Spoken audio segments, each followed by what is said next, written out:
महर्षि, कल हम बाहर थे तो एक गृहस्थ साधक का यही प्रश्न था कि जैसे पहले अधर्म आचरण से पैसा कमाते थे।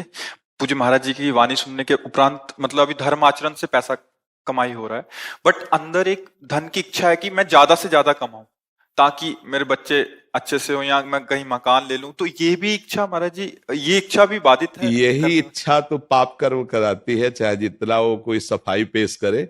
जिसके अंदर ये इच्छा आ जाती कि मैं अधिक से अधिक धन कमाऊं और अपने परिवार को सुखी करूं, जो 4 5 8 10 लोग हैं, इसके अलावा मैं अधिक से अधिक धन कमाऊं, तो वो कुछ भी कर सकता है। जिसके मन में ये संकल्प आ गया, मैं अधिक से अधिक धन कमाऊं।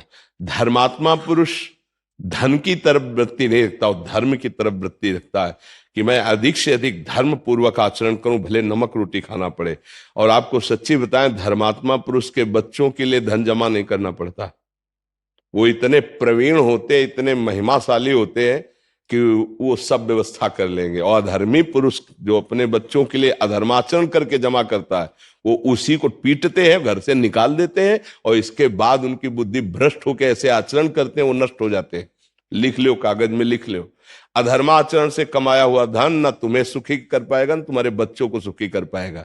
पक्का समझ लीजिए। और धर्म के द्वारा चलोगे तो माना कि बहुत मेहनत करके तुम बच्चों को नमक रोटी पवा रहे हो, मेहनत कर, वो बहुत बड़े ऑफिसर बनेंगे, वो बहुत अच्छे किसान बनेंगे, वो बहुत अच्छे भारत की सेवा करने वाले बनेंगे। धर्मात्मा पुरुष में ही सामर्थ्य ऐसी होती है। तो बचपन से उन्होंने धर्म का अन्न खाया तो उनकी बुद्धि शुद्ध होती है।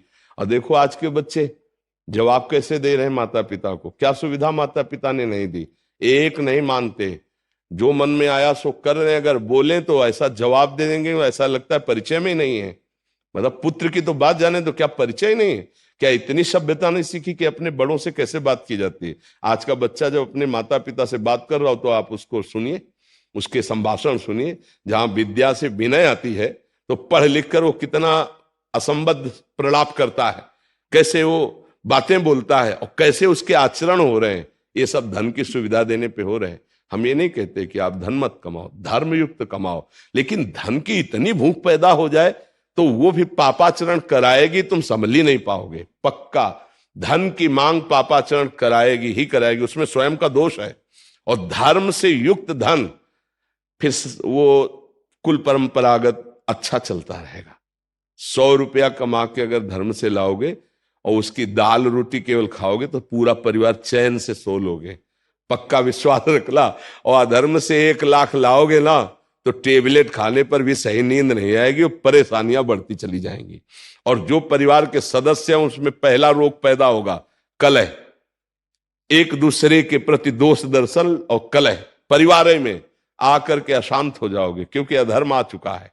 पक्का समझो, ये शास्त्र सम्मत बात है। इसलिए हमें लगता है धन की चाह तो होती है सबके अंदर।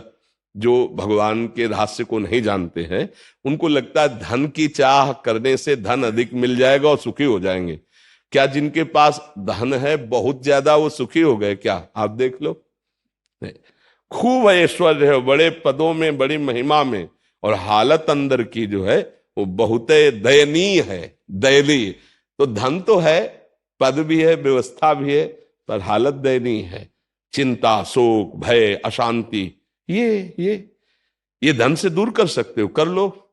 और नाम जप करना शुरू करो, ये दूर हो जाएगी, निश्चिंत हो जाओगे। भगवान सब करुणा करके अनंत ब्रह्मांडों को चला रहे। जैसे कोई कहे राधा राधा कहने से हम मेहनत ना करें, तो पहली बात तो कभी आज्ञा नहीं कोई संत देता कि आप मेहनत ना करो।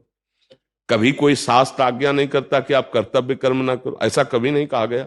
यही कहा गया है जो करो धर्मयुक्त करो और नाम जप करो। नाम जप करते हुए जो कार्य करोगे सब भजन हो जाएगा। और धर्मयुक्त है इसलिए भगवद अर्पित हो जाएगा। और अच्छा, धर्मात्मा पुरुष ही सुखी होता है। पाप कर्म करने वाला उसका परिणाम दुख आता है तो कभी सुखी हो ही नहीं सकता। वो कुछ भी कर ले उसका परिणाम ही दुख आता है, अशांति आती है, क्लेश आते हैं, नाना प्रकार की चिंताएं, शोक, और आगे चल करके आपका मन खुद दंड देने लगेगा, आपको जलाने लगेगा। देख लो, आप अगर जो गलती करते हो तो बिना किसी भय के मन भयभीत करता है। कल्पनात्मक भय, चिंता, कल्पनात्मक चिंता, कल्पनात्मक शोक, मन ही जला रहा है तुम्हारा। फिर वो कर्म का जब दंड आएगा तो भोगना पड़े।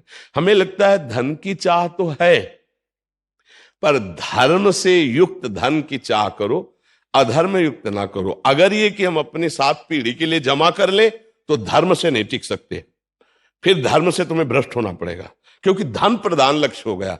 अब आपको कोई कहेगा कि ये 5 मिनट की बात है, थोड़ा बस झूठ बोल दीजिए, ऐसे से ऐसे कर दीजिए, काम बन जाएगा, आप बोल देंगे, क्योंकि आपको है कि हमारे बच्चों के लिए हमें जमा करना, पीढ़ी दर पीढ़ी सब सुखी रहे। ऐसा नहीं, हम धर्म से जो भी है वो करेंगे, इसके बाद हमारा भगवान करेगा पक्का। देखो युधिष्ठिर जी ने धर्म नहीं त्यागा तो कौरवों का बहुत बोलबाला था। अरे भीष्म पितामह द्रोणाचार्य जिनके साथ है उनके बोलबाला का क्या कहना, मिटिया मेट हो गए। नहीं, द्रोणाचार्य का भी गला कटा, भीष्म जी भी 6 महीना सरसैया पे पड़े रहे, और कौरवों का तो विनाश हो ही गया। हमें लगता है अधर्म से तो कभी सुख मिल नहीं सकता, शास्त्र सम्मत धर्म युक्त चला जाए। तो गुरुदेव व्यापार से जो कमाया हुआ धन होता है वो उसमें आता है क्या? नहीं, व्यापार तो हमारा व्यापार है, पर उसमें बेईमानी और झूठ कपट नहीं मिलाना चाहिए। जैसे मानो कपड़ा का व्यापार है, अब सबको ये जानता है कि मुनाफे के लिए हमारा नौकर थोड़ी को कहीं से कपड़ा ला के तुम्हें फ्री दे दे। अरे वो लेबर रखे है, दुकान का किराया है, बिजली है, तो इसका मतलब मुनाफा लेगा। तो आपको बोलना है भाई 100 का लाए जैसे आप, तो आपको बोलना है 25 रुपए मुनाफा मीटर में लेना, तो 125 रुपया मीटर है, ये लेना है लीजिए चले जाए। नहीं वैसे ऐसे और वैसे कुछ नहीं, 125 रुपया मीटर कपड़ा बढ़िया, 25 रुपया मुनाफा, 100 रुपया मीटर लाए, 125 रुपया मीटर बेच रहे हो, धर्म है आपका। अब इसमें झूठ, यार तुमसे कसम से कहते हैं 150 रुपया मीटर का है ये, तुम यार अपने हो 140 दे दो, फ्रॉड, एकदम झूठ क्यों बोल रहे हैं। अब ये जो पैसा आएगा, अब ये झूठ वाला आएगा और तुम्हारी बुद्धि भ्रष्ट। कसम क्यों खाई, झूठ क्यों बोला। ईमानदारी से अगर तुमको लगता है कि सब पूरा सिस्टम जो चल रहा है, तो हम 1 मीटर में 40 रुपया लेंगे, तो आप 140 सीधे बोल दो, 5 रुपया कम मत करो, 5 रुपया बढ़ाओ मत, झूठ मत बोलो। क्योंकि सबको ही जानता है व्यापार प्रॉफिट के लिए किया जाता है। व्यापारी जो व्यापार कर रहा है उसके बहुत से खर्चे हैं, बहुत सा परिवार पोषण करना है, तो इसी से कर रहा है वो। अगर वो जितने का लाया उतने का दे देगा तो कैसे काम चलेगा।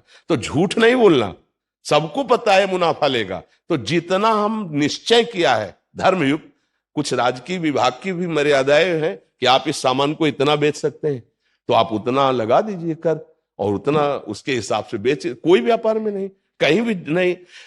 अब वो मांग रहा है 1 किलो, आप दे रहे हो 950 ग्राम, कोई सिस्टम कम करके ऐसे, या आप उसकी कीमत जो असली है उससे बहुत ज्यादा करके और झूठ बोल करके, नहीं कि ऐसे, ये नहीं होना चाहिए। कौन सा व्यापार झूठ बोलवाता है। आप केवल झूठ का आश्रय लिए इसलिए, नहीं तो सत्य है। कितनी ऐसी दुकानें जिनमें फिक्स दाम है, आपको लेना है लीजिए, नहीं लेना चले जाइए। तो झूठ कपट का व्यवहार करके अगर एकत्रित करे तो व्यापार वो दोषित है, और अगर सत्य पे चले तो व्यापार सही, क्योंकि मुनाफा तो लेगा ही, कोई तुम्हारे नौकर थोड़ी है, वो तो अपने परिवार का पोषण करने के लिए बैठा है, मुनाफे के लिए बैठा है। तो कसम क्यों खाए यार, कसम से बचता नहीं है, पर आप जो है आप इतने कैसे नहीं बोलते लोग। हाँ, वो व्यापार दूषित है, ये व्यापार सत्य पे चले। जी।